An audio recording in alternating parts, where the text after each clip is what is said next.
जब down the group जाते हैं तो उसमें जो NH2 इलेक्ट्रॉन हो जाते हैं वो इनर्ट हो जाते हैं, वो पार्टिसिपेट करते ही नहीं है। तो जब वो पार्टिसिपेट करेंगे नहीं तो क्या होगा, किसी भी चीज में पार्टिसिपेट नहीं करेंगे, चाहे वो केमिकल बॉन्डिंग हो या तो आपका ऑक्सीडेशन नंबर हो, किसी में नहीं पार्टिसिपेट करेंगे। क्यों नहीं करते हैं?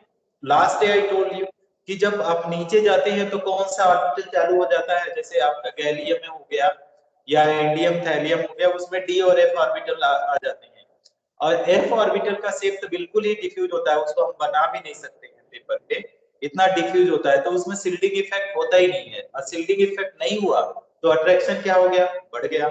अट्रैक्शन बढ़ गया न्यूक्लियस के द्वारा, तो अट्रैक्शन बढ़ गया तो इलेक्ट्रॉन को खींचेगा, तो फिर इलेक्ट्रॉन वो जाएगा कहां पे, पार्टिसिपेट ही नहीं करेगा। So that is what become, that is inert pair effect, that is NS2 electron is not participating in the chemical reaction. So what is going to happen? Let us try to understand the stability of oxidation. Now write it from here. Stability of what? Group oxidation number. Group oxidation number. So what was the group oxidation number? Okay. Last class I told you, Ali, what was the group oxidation number of group 13 element?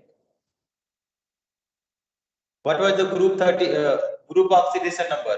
+1 or +3? +3 and +3. +3. +3, thank you. So it is going to be +3. अब मान लीजिए these are the elements. So here is also going to be +3, +3, +3, +3 and +3. What I told you students, if you are going down the road, so stability of +3 oxidation state decreases. Stability of +3 oxidation state decreases. Oxidation state decreases. Stability of +3 oxidation state decreases. Now reason, when you are writing the reason here, that is reason is very important. That is down the group. What I am writing? Down the group. Inert pair effect start. Inert pair effect. What is happening? Inert pair effect start acting. It started acting. So inert pair effect started acting. That is NH2 electron not participating. NH2 electron not participating in oxidation state. Participating in oxidation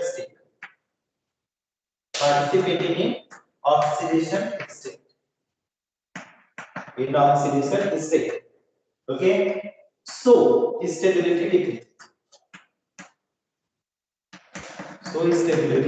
decreases. अब इसको समझ गए होंगे कि इसका configuration सबका क्या है, NH2NP1, ठीक है, इसका भी यही कॉन्फ़िगरेशन है, NH2NP1. All is having the general electronic configuration आपने पढ़ा है कि NH2 और NP1 होता है.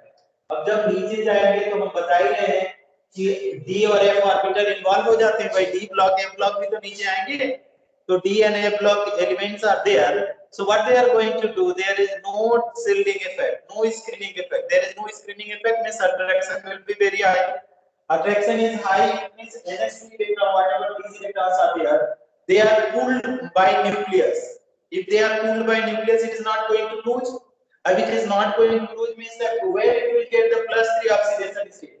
If these electrons, whatever these electrons are not participating. So this means what, if these electrons are participating, means the +1 is left. So stability of +3 oxidation state is decreasing or increasing?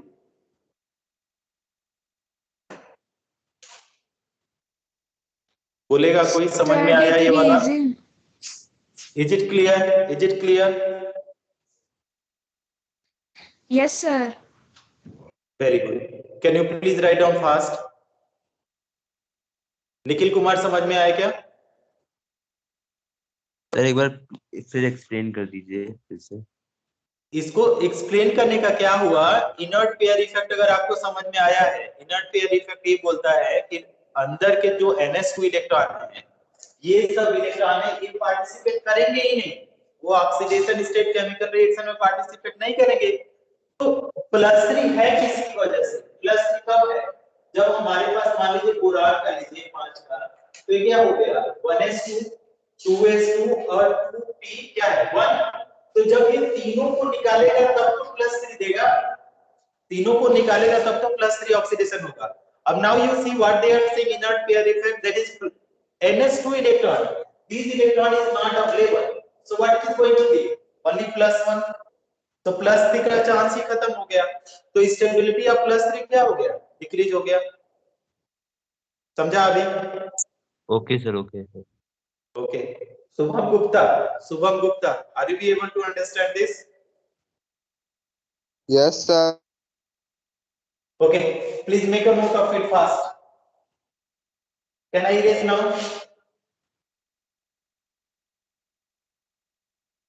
Can I erase student? Yes sir. अब इसी को देखते हैं, stability of कौन सा oxidation number की बात कर रहे हैं कि अदर ऑक्सीडेशन नंबर। तो अदर 10 हमने उससे बताया था आप लोगों को स्टेबिलिटी ऑफ +1 ऑक्सीडेशन नंबर, हमें बात कर रहे हैं +1 ऑक्सीडेशन नंबर। तो हमने बताया था कि जब हमारे पास मान लीजिए कोई भी एलिमेंट है boron that is 5, so it is having that is configuration is ns2 np1। तो अगर तीनों को लॉस कर दिया -3 इलेक्ट्रॉन दिया तो ये क्या है boron 3 will be, but it is also possible, what is possible that is ns2 np1 is there, it is possible you can lose only this electron, so -1 electron is going, means what is going to be, that is boron +1. Okay, this is the other oxidation number when it is losing, that is np electron, that is +1, and if it is losing, that is ns2 and np1, that is +3. Now you see, I am having the boron, this is there, so here also it is going to be +1 +1 +1 +1, right? So here you see, here what is happening, here is what is happening, this is the other oxidation number, other oxidation number. Okay, so stability increases, stability of +1 oxidation number increases, stability of +1 oxidation number, what is happening with this stability of +1 oxidation number increases. Reason, this is due to fact that inert pair effect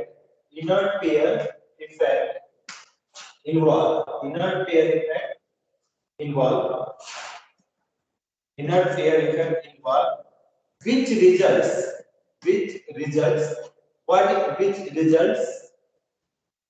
in availability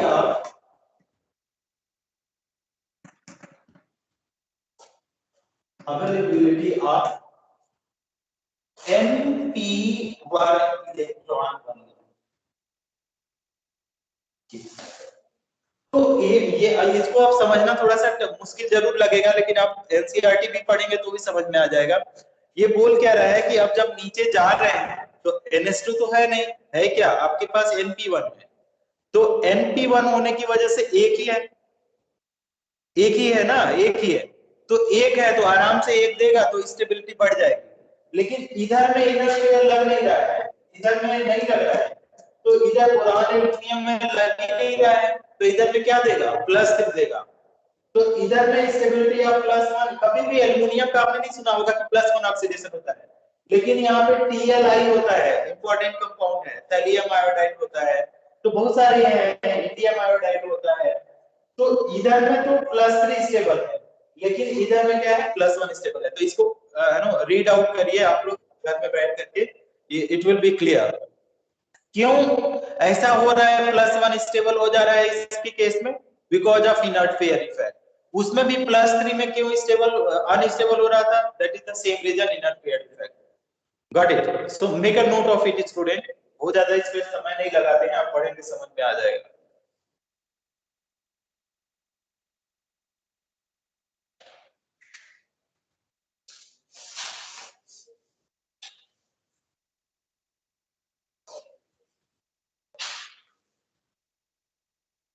atomic radius हो गया है क्या? Atomic radius हुआ है क्या? है?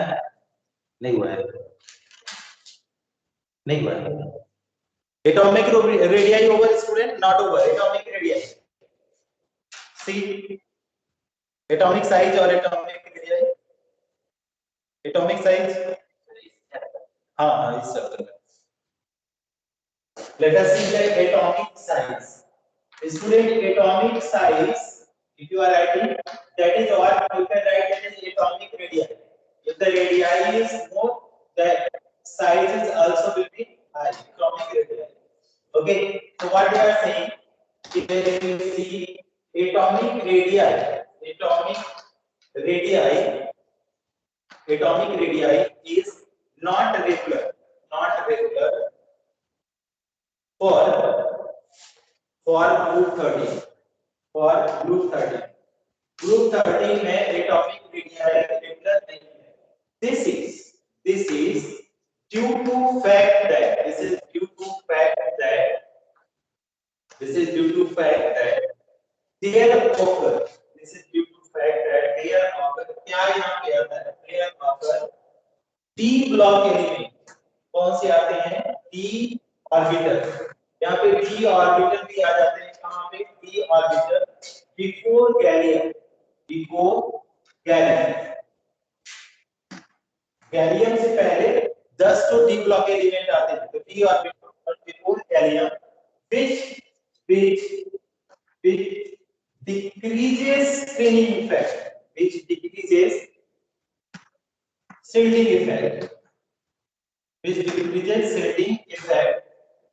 अगर shielding effect decrease हुआ, that is क्या हो गया? increases, कौन सा चीज को इंक्रीज करेगा? increases effective nuclear charge, और कोई इफेक्टिव न्यूक्लियर चार्ज को इंक्रीज किया, उसका मतलब सो attraction increases and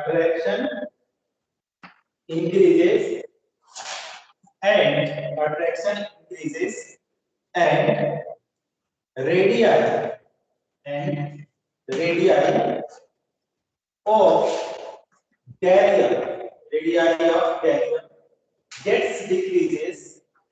of gallium gets decreases, कहां से डिक्रीज करेगा? gets decreases from aluminium. तो इसमें कई जगह पे डिस्क्रिपेंसीज हैं एटॉमिक रेडियाई में, उसको ध्यान देंगे। रीजन मैं लिख दिया हूं, इससे इजी रीजन हो भी नहीं सकता है। अब इसको क्या करेंगे? प्रैक्टिस करेंगे, और अगर समझ में आ जाता है बहुत अच्छी बात है, अदरवाइज आप पूछ भी सकते हैं। तो रेडियाई हालांकि मैं लिख भी देता हूँ, यहाँ पे क्या है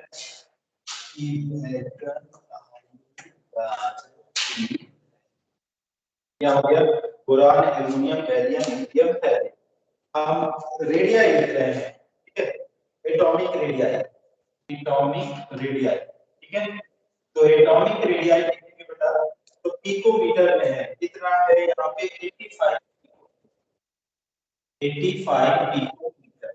एल्युमिनियम की बात करें 143 पिकोमीटर, और इसके बाद देखेंगे 135 पिकोमीटर। लास्ट में हीलियम को देखेंगे 167, this is 167 picometre, and thallium is 170। ये खूब सारे कॉम्पिटिटिव एग्जाम में भी पूछा जाता है ये वाला कि ऐसा क्यों होता है, तो आपको रीजन बताया गया। देखिए यहां से इंक्रीज हुआ, ठीक, यहां से इंक्रीज हुआ, फिर देखिए यहां से क्या हो गया? ये वाला डिक्रीज हो गया, एल्युमिनियम टू गैलियम में डिक्रीज हो गया, फिर इधर में तो इंक्रीज हो जा रहा है, इधर में प्रॉब्लम नहीं है। अब ये रीजन क्या है कि जब आप पीरियोडिक टेबल बना करके देखेंगे, when you are making the periodic table, so what you are going to get that is before gallium there occur the d block element आ जाता है। गैलियम से पहले कौन सा आ जाता है? डी ब्लॉक एलिमेंट, और डी ब्लॉक एलिमेंट आने की वजह से क्या होता है? शील्डिंग इफेक्ट कम हो जाता है, और शील्डिंग इफेक्ट कम होने का मतलब ये हुआ कि अट्रैक्शन बढ़ गया, तो साइज आपकी क्या होगी? तो थोड़ा बहुत आपको इसको पढ़ना पड़ेगा अपने बुक से, तभी जाकर के क्लियरिटी हो पाएगी। राना अफरीन, समझ में आया क्या? वो की चली गई आप? यस सर, आ गया। समझ में आ गया? Yes sir. क्या समझ में आया बताइए तो। सर बोरॉन से एल्यूमिनियम तक तो एटॉमिक रेडियाई बढ़ेगा, लेकिन गैलियम के पहले डी ब्लॉक एलिमेंट्स आ जाते हैं, तो उसकी वजह से एल्यूमिनियम के बाद साइज घटने लगेगा, उसके बाद फिर इंडियम से थैलियम में बढ़ेगा। तो डी ब्लॉक आने से प्रॉब्लम क्या है? सर वो शील्डिंग इफेक्ट चालू हो जाएगा फिर, तो शील्डिंग इफेक्टिव इफेक्ट न्यूक्लियर। कम हो जाता है। शील्डिंग इफेक्ट नहीं का सर, सबसे ज्यादा सर गैलियम के बाद, सर गैलियम के बाद हाँ, तो गैलियम के इंडियम लिए क्या थैलियम, एडिशन देंगे? सर गैलियम के लिए शील्डिंग इफेक्ट घट जाएगा, हाँ, तो तो इफेक्टिव अट्रैक्शन बढ़ न्यूक्लियर जाएगा। अट्रैक्शन बढ़ जाएगा, तो कॉन्ट्रैक्शन होने लगेगा, मतलब अंदर घुस, मतलब रेडियाई कम होने लगेगा, तो थैंक यू गैलियम का वेरी घट मच। जाएगा। हाँ, सुपर सुपर, वेरी गुड। अच्छा, इरेज कर लूं? इरेज कर दूं? Yes sir. ओके। दूसरा हम लोग का पढ़ने जा रहे हैं आयोनाइजेशन एनर्जी। अच्छा देखिए, अच्छा इसी से कोरिलेट कर दीजिए आप इसका आयोनाइजेशन एनर्जी का। तो देखिए आयोनाइजेशन एनर्जी का डायरेक्ट रिलेशन है किसके साथ? साइज के साथ। तो देखो बोरॉन टू एल्युमिनियम ये बढ़ा तो अट्रैक्शन घटा, मतलब इजी टू रिमूव इलेक्ट्रॉन। तो आइए यहां तक तो घटेगा, फिर यहां पे क्या हो जाएगा? एल्युमिनियम टू गैलियम बढ़ना चाहिए घटना चाहिए? समीक्षा, इंक्रीज। इंक्रीज होना चाहिए। Okay, very good very good. तो you people got the answer what I was planning to explain you, very जल्दी में आप समझ गए। तो let us try to write down ionization energy. Put down heading ionization energy.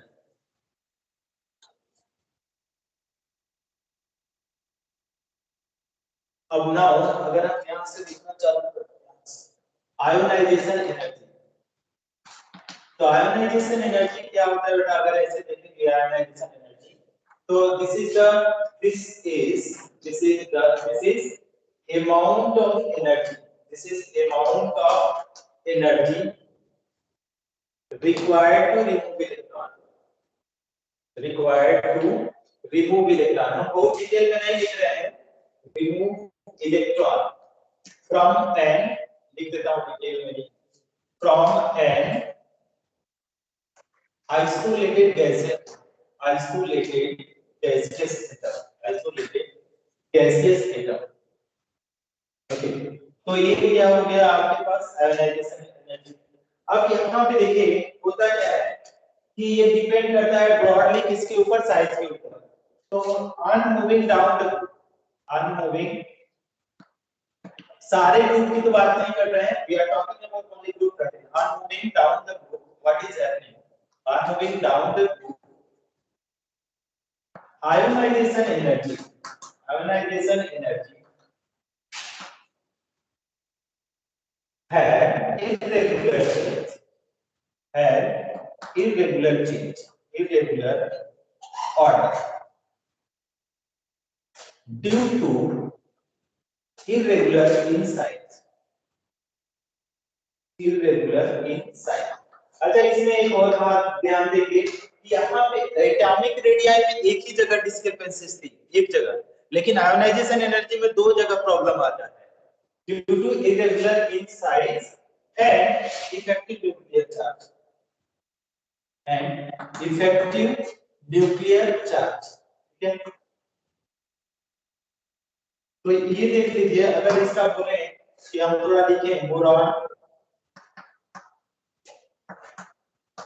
ये है boron, aluminium, gallium, indium and thallium. हम first IE को लेते हैं, हमारे सीबीएसई के लिए तो फर्स्ट आई की जरूरत है, और सेकंड एंड थर्ड तो कॉम्पिटिटिव ट्रैक में जो तैयारी कर रहे हैं वो लोग देखेंगे। हम फर्स्ट आई की बात करते हैं, तो पहला है 801, 801 किलो जूल पर मोल है। ये देखिए 577 है, फिर देखिए 579 बढ़ गया, देखिए 577 से 579 ये हो गया इंक्रीज, थोड़ा सा इंक्रीज हुआ है।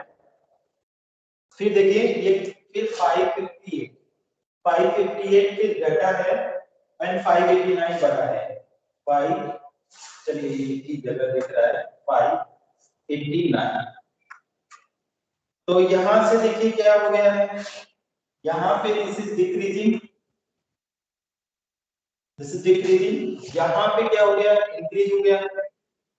फिर देखिए 579 टू 550, फिर यहाँ से क्या हो गया, इंक्रीज हुआ और ये कंटिन्यूअसली इंक्रीज ही हो गया है।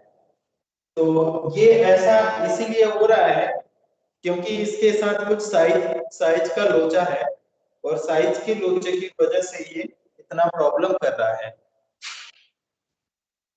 निखिल कुमार समझाओगे क्या क्यों ऐसा हुआ है इसको? निखिल कुमार। Yes sir. हाँ explain it, explain it.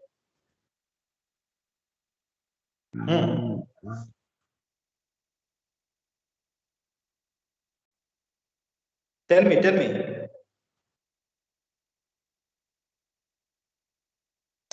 Sir क्योंकि सर जैसे हमने पिछले वाले में देखा था सर, एटॉमिक साइज और रेडियाई में सर, जैसे कि एल्यूमिनियम का और गैलियम का सर जैसे साइज अचानक से रिड्यूस हो गया था शील्डिंग इफेक्ट की वजह से सर, उसकी में भी सर आयनाइजेशन एंथैल्पी में भी sir because of size sir इसमें वेरिएशन होते रहते हैं सर आयनाइजेशन एंथैल्पी में अच्छा, elements. Very good, good good.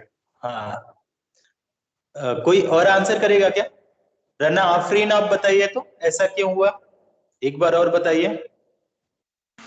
Sir boron से एल्यूमिनियम में साइज बढ़ रहा है तो आयनाइजेशन एनर्जी तो घट जाएगी क्योंकि आसानी से इलेक्ट्रॉन निकल जाएगा। लेकिन फिर गैलियम में आके फिर साइज तो फिर डिक्रीज हो रहा है ना, तो आयनाइजेशन एनर्जी बढ़ जाएगी क्योंकि इलेक्ट्रॉन बहुत ज्यादा स्ट्रांगली मतलब न्यूक्लियस से अट्रैक्शन बढ़ जाएगा तो ओके निकालने ओके, में बहुत एक्सीलेंट, ज्यादा। Super super, very good, good good good. ठीक है, इसको नोट कर लीजिए अगर कोई नोट करना चाहता है तो। डन।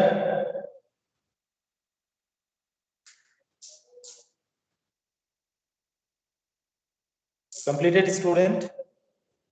चलिए आप लोग लिख लिए होंगे, समझ में आ गया तो इसमें बहुत ज्यादा ही नहीं है। सर एक डाउट था। हाँ बोलिए। सर इंडियम थैलियम का तो रेडियस बढ़ रहा है हाँ सर, तो आयनाइजेशन एनर्जी तो घटनी चाहिए ना। आप किसका बोल रहे हैं, इंडियम और थैलियम का? सर गैलियम से थैलियम तो रेडियस बढ़ रहा था ना सर, तो आयनाइजेशन एनर्जी तो मतलब घटनी चाहिए सर। न्यूक्लियर चार्ज मतलब क्या फैक्टर है इधर? देखिए आयनाइजेशन एनर्जी जो इंडियम टू थैलियम क्या हो रहा है यहाँ पे बढ़ गया, ठीक है। और साइज क्या हो रहा था, साइज आपका, साइज भी बढ़ सर रहा बढ़ था। रहा था। हाँ साइज बढ़ रहा था तो मतलब घटना चाहिए।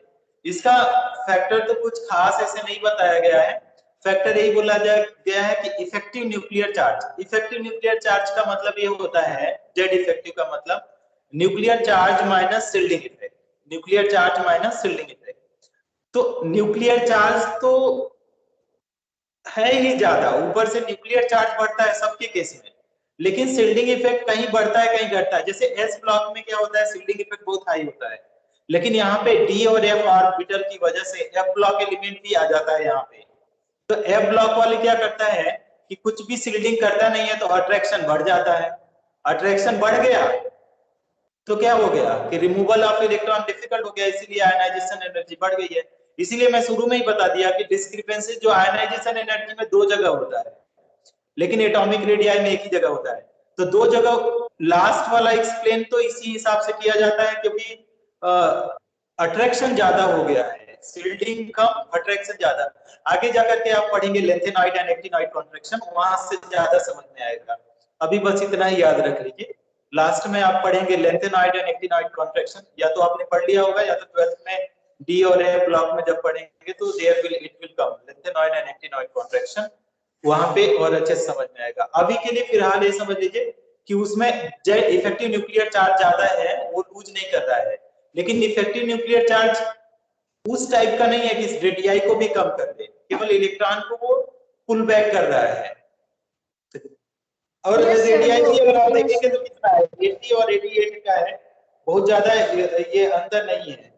और आयनाइजेशन एनर्जी का भी 558, वही ऑलमोस्ट वही है, रीजन बस उतना सही है ना। नेक्स्ट हेडिंग हम डालेंगे इलेक्ट्रोनेगेटिविटी। इलेक्ट्रोनेगेटिविटी, ठीक है। इलेक्ट्रोनेगेटिविटी अगर हम लोग लिखेंगे ई है, तो ई यानी क्या होता है, द टेंडेंसी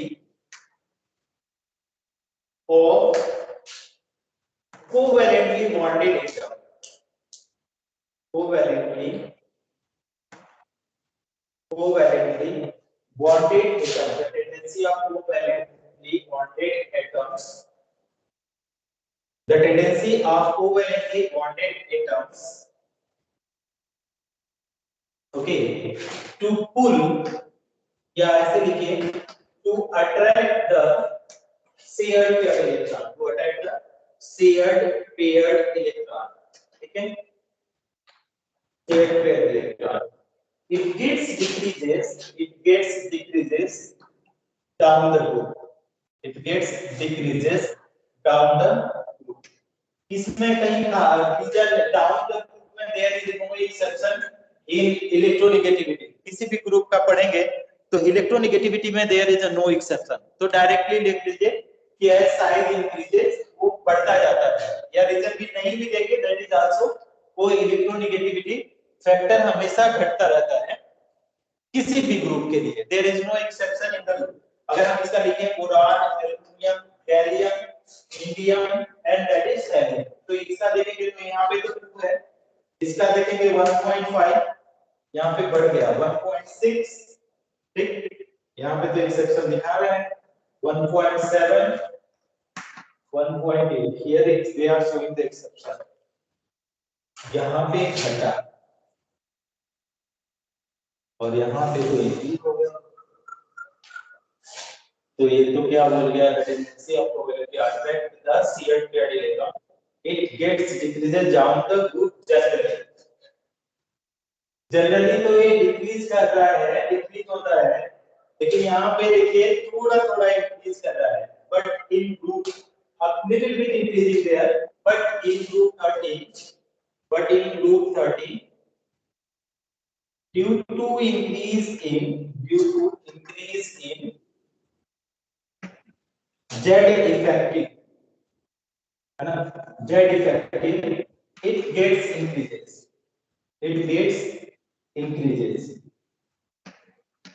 कहीं कहीं यहाँ पे भी आप देख लीजिए, ज्यादातर तो अंतर का डिफरेंस का नहीं है, 0.1 का ही है, 0.1 ऐड करेंगे तो 6 हो गया, 0.1 ऐड करेंगे 7 हो गया, 0.1 ऐड करेंगे तो ऐड हो गया। रीजन आप यही दे सकते हैं कि क्यों यहाँ पे इंक्रीज हो रहा है और एक डबल साइज का यहाँ से तो ठीक है, बाकी क्या रीजन से दे सकते हैं, जब साइज का इशू नहीं है तो क्या रीजन दे सकते हैं, जेड इफेक्टिव की इफेक्टिव न्यूक्लियर चार्ज बढ़ रहा है, उसकी वजह से इलेक्ट्रोनेगेटिविटी बढ़ रही है, या तो वैल्यूज को आप याद रखेंगे कि क्या हो रहा है।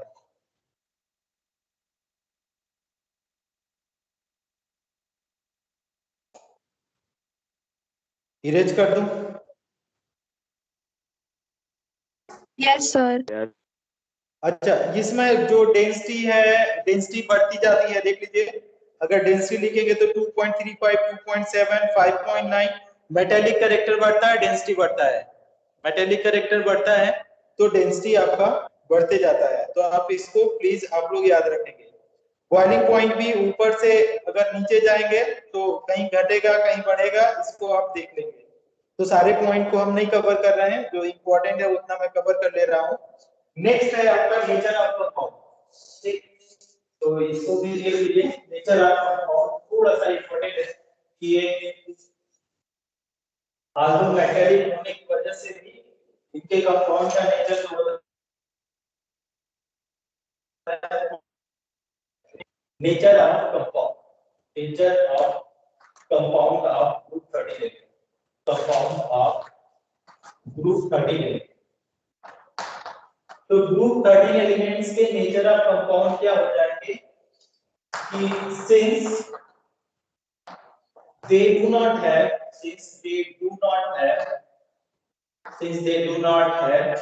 complete octet, since they do not have completed octet, so they act as, तो ये कैसा एक्ट करेंगे, so they act as Lewis acid, Lewis acid। आपको हम इक्विलिब्रियम पढ़ाएंगे, टाइम मिलता है तो हम पढ़ाते हैं। लुईस एसिड वहीं से आएगा इक्विलिब्रियम वाले चैप्टर में। तो ये बोला जा रहा है कि इनके पास कंप्लीट ऑक्टेट ना होने की वजह से ये क्या करते हैं, लुईस एसिड की तरह काम करते हैं and form coordinate bond with Lewis base by taking lone pair electron, तो ये हो गया लोन पेयर इलेक्ट्रॉन को लेकर के लुईस बेस बना देगा। देखिए कैसे कोऑर्डिनेट बॉन्ड बनाएगा। अगर हम बात करें BH3 को ले लें या BCl3 किसी को भी ले लें, तो इसके पास अगर इसका स्ट्रक्चर बनाएंगे तो हम इस तरीके से बनेगा। किस तरीके से बनेगा, मान लीजिए यहाँ पे हमारे पास क्या है, यहाँ पे अब बोरान के पास कॉन्फ़िगरेशन में आपको पता होगा बोरान का 5 होता है, तो यहाँ पे क्या है 2 2 1, तो बैलेंस है तो यही हुआ 3 इलेक्ट्रॉन, तो 3 बॉन्ड बना करके 6 इलेक्ट्रॉन हुआ। ठीक, तो ये करता क्या है 6 इलेक्ट्रॉन अभी है, यहाँ पे 6 इलेक्ट्रॉन है बोरान के पास। ये क्या करेगा, मान लीजिए कोई लुईस बेस ले लिया NH से, अब ये क्या है लुईस बेस, क्योंकि लुईस बेस क्या होते हैं, ये लोन पेयर डोनर होते हैं, और लुईस एसिड क्या होते हैं, ये लोन पेयर एक्सेप्टर होते हैं। तो होगा क्या, यहाँ पे ये वाला इसको दे दिया जाएगा, जैसे देगा एक कोऑर्डिनेट बॉन्ड जिसने पूछा था, मैं समझाया था वहां पे, इसको आया था एक बार।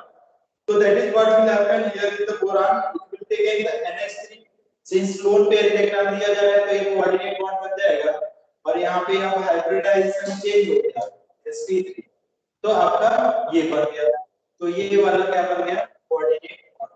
तो आप प्लीज इसको ध्यान देंगे कैसे ये होता है। सिमिलर एग्जांपल है BCl3 का भी सिमिलर। तो I hope it may be getting clear to you, please make a note of it. और लोग तो कुछ बोलते नहीं है और हमको पता भी नहीं चलता है कि और लोग कौन कौन हैं।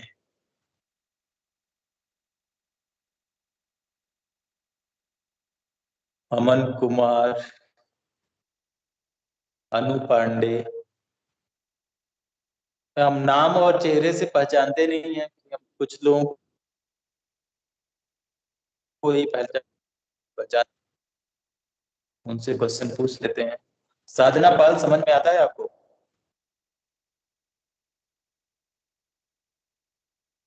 साधना है ही नहीं ऑनलाइन, मोबाइल चालू करके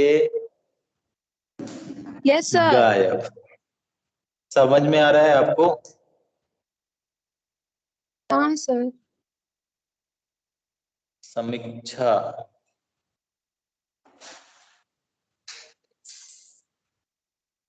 yes sir. Tauqeef, Aditi Pathak, Aditi are you there? Aditi, Aditi, yes sir. अच्छा अच्छा ठीक है, इसको नोट कर लिया होगा, इरेज कर दूं क्या? Can I erase? Yes sir. Okay.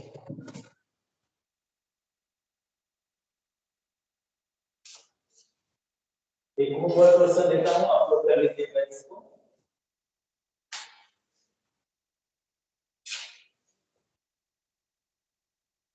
Question ये है, सिमिलर क्वेश्चन है, explain bonding in AlCl3, explain bonding in AlCl3 and why it gets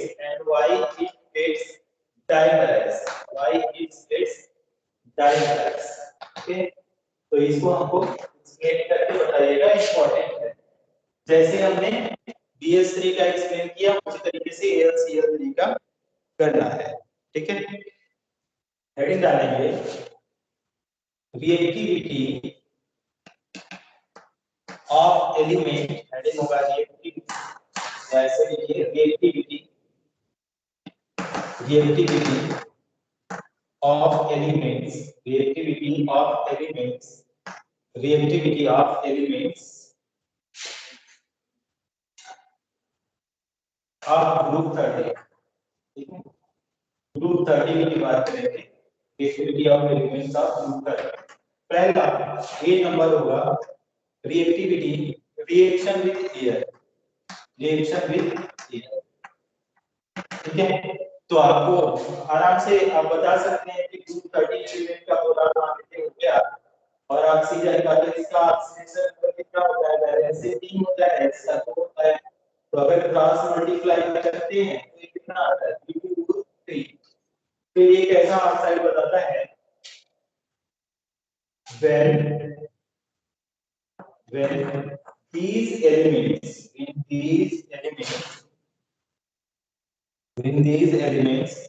reacts with air, then they form, क्या ये बनाएंगे, then they form oxides of E2O3 type, E for element, O for oxygen। E element में कौन कौन हो जाएगा, boron, aluminium, gallium, helium, E2O3 types and nitrite किस type का बनाएंगे, नाइट्राइट्स ऑफ En टाइप, इस टाइप का नाइट्राइट बनाएंगे। तो अगर नाइट्राइट की बात करेंगे तो अगर बोरान ले लीजिए और नाइट्रोजन ले लीजिए, तो इसका भी ऑक्सीजन बेंजीन, इसका भी अगर क्रॉस मल्टीप्लाई करेंगे क्या होगा, Bn बनेगा, तो Bn बनेगा मतलब Bn बनेगा। तो इतना हो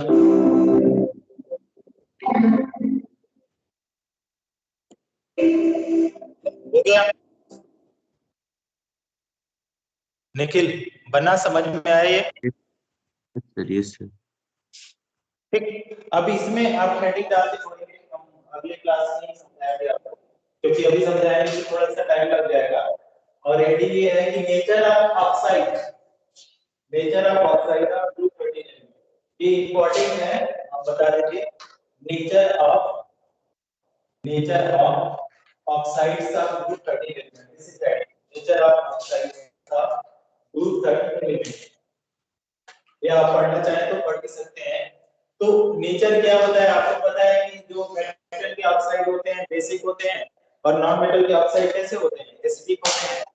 ठीक है, और जो मेटल और नॉन मेटल के ऑक्साइड के बीच का होता है वो एम्फोटेरिक होता है। जैसे एल्युमिनियम का ऑक्साइड होता है, गैलियम का, ये कैसा होता है, एम्फोटेरिक होता है। बोरान का ऑक्साइड कैसा होगा, एसिडिक। जबकि इंडियम और थैलियम का कैसा हो जाएगा, बेसिक। रीजन वही है कि मेटल कैरेक्टर बढ़ेगा नीचे तो बेसिक ऑक्साइड हो जाएंगे, नॉन मेटल है तो एसिडिक हो गया, और बीच वाला है तो एम्फोटेरिक। तो ये हम लास्ट क्लास में कर लेंगे एक दिन, किसी दिन, जब भी नेक्स्ट क्लास आएगा मंडे को। Bye bye student, happy Sunday, enjoy the Sunday. ठीक है, बहुत छुट्टियां मिल रही हैं आप लोगों को। Bye, thank you sir. Welcome. Thank you sir. Thank you sir. Welcome.